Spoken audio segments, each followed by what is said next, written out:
इस कोविड-19 बीमारी जिसको हम कोरोना कहते हैं, इस बीमारी से आप और हम बखूबी रूबरू हो चुके हैं। ये बहुत घातक बीमारी है। आप लोगों से गुजारिश है कि आप मास्क का इस्तेमाल करें, क्योंकि मास्क ही वैक्सीन है।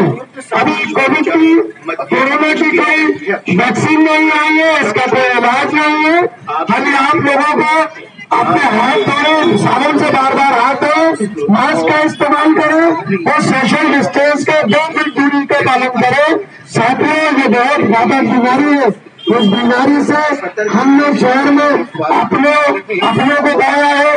इसका असर हम लोग अपने भोपाल के लोग बेहतर समझ सकते हैं, लेकिन समझते हुए भी जिस तरह की हम लोग लापरवाही कर रहे हैं, वो लापरवाही हम लोगों के लिए बहुत घातक होगी।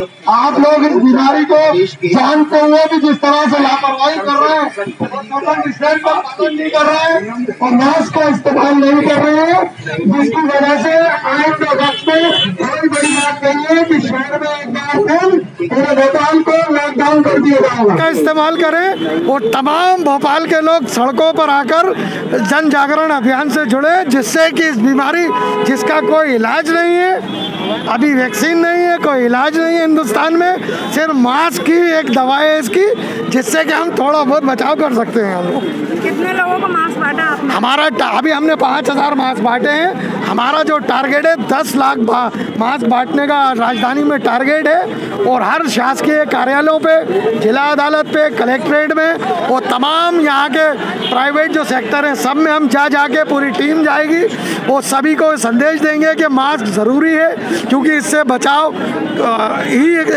होगा।